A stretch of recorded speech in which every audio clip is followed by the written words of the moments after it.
What's up, beautiful people, and welcome back to another comic book review video where I say words about a comic that I read and you, the beautiful people, listen. It is I, your crazy Nicolas Cage, your steward of Gondor, your genius, billionaire playboy, basic YouTuber philanthropist, SuperCliff. And would you kindly hit that like and subscribe button for every little bit helps in this majestic YouTube world. And today, guys, we're concluding our time with DC's Infinite Frontier, Superman, issue number 32, written by Philip Kennedy Johnson, with the art drawn by Sammy Barcy and Scott Golitsky. And away we go! Alright folks, so our story begins with Superboy rushing across the planet to help his dad, because in the last issue, John was tricked by the king, who secretly was in league with the Shadowbreed. Now check it, because while John is on his way, we're given some backstory regarding the planet's history, as to how the Shadowbreed was able to come back to full force, along with how the entire planet fell under its influence. And so, as we line the clocks back a few, we pick up with the original king, Corv Odanium. Now this guy was someone who all the Frackermites feared. He was very much the Khal Drogo of the civilization, for strength was viewed to be the ideal concept of ruling. Now sadly, the king's son, Bacchus, fell short of his father's expectations, for he didn't possess the skill of being a warrior like his father. Rather, Bacchus was much more interested in books and understanding science, basically England's Alfred the Great. And so, instead of bonding with his father, Bacchus bonded more so with Faldir, and together, the two of them developed a container, a small glass ball, in order to tame and master the Shadowbreed for themselves. Now, immediately this pisses off the king, and from here he lashes out against his son for being weak. In addition, he views Bacchus' invention as an act of blasphemy, for he believes that with the two of them studying the enemy, it will eventually lead Fakram to its downfall. Whereas the son and Faldir believe that by studying the enemy is actually the best way to counter possible Shadowbreed attacks. So it's basically two different ideologies clashing against one another, son versus father. Now eventually the argument gets physical, and amidst the fighting, the king knocks his son's spear out of his hands, and as a result, it shatters, releasing the Shadowbreed in the process. And immediately the Shadowbreed takes over Faldir. It takes over the king's son and knocks the king down through the chasm, which causes the king to activate a button in order to call upon Superman to the planet. And alas, this is how the shitstorm started.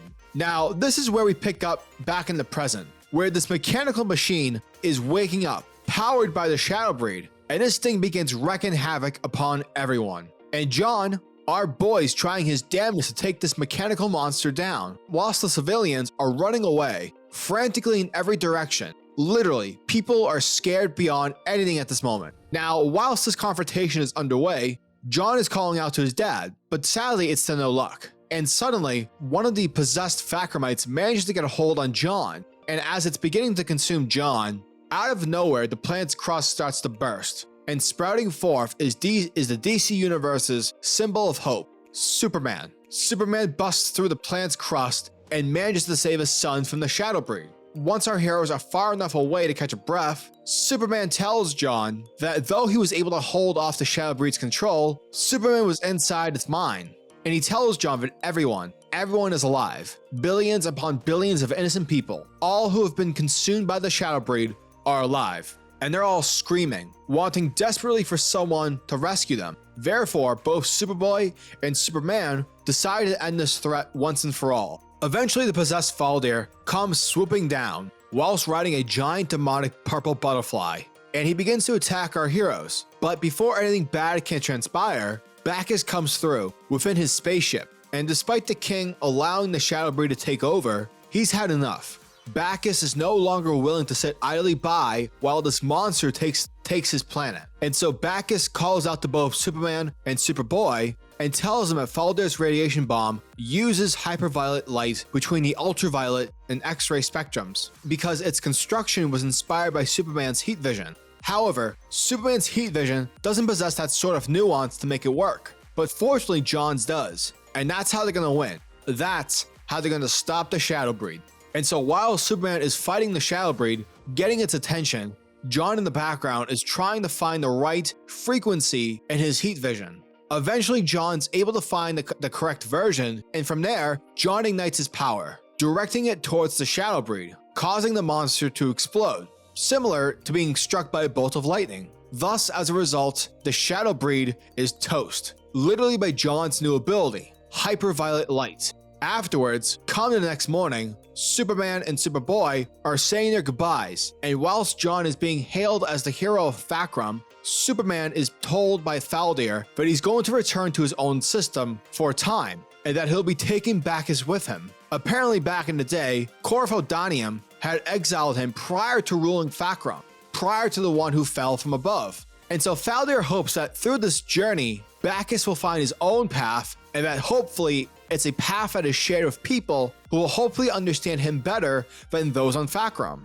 Now, whilst Superman is looking at Bacchus, he realizes on just how fortunate he was to have had the best parents anyone could have possibly have ever dreamed for. And upon looking at Jonathan, this idea on just how much Clark was lucky is emphasized even further, because at the end of the day, Jonathan has had to endure much more than Clark ever had to back when he was his age. And thus his resilience, John's resilience, according to Superman, defies all understanding. Therefore, the next time John questions or compares himself to Superman's status, Clark wants him to know that he's going to be the Superman whom all heroes and people in general will aspire to become.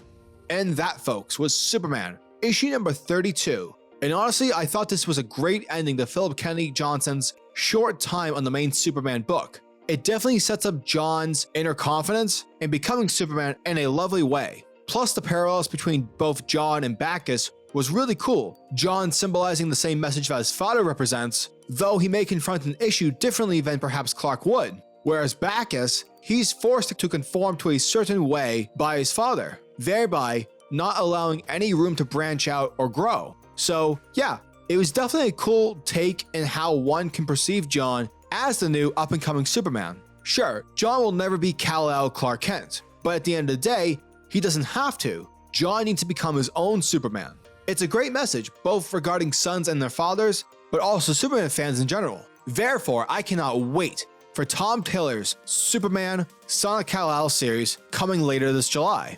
The backup to the story by Sean Lewis was cool. I think that because the book is ending, someone in the editing department probably didn't tell the book's team that until the last second, and so it's probably why the story in the previous issue felt weird and confusing. And yes, though the conclusion of Bilbo's story was definitely a redemption compared to the previous issue, me personally, I think that because the previous issue sucked, it sadly made me not give a shit this time around. So there's that. Now, the art in this book is okay. A lot of the faces in the Shadowbreed story look really off, especially Superman's face in the last panel.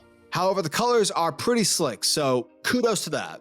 Overall, Superman issue number 32 was a great conclusion. However, if you don't have the extra cash floating around, then I would just say, hold off until Tom Taylor's book that comes out in July. Superman issue number 32 gets a 7.5 out of 10.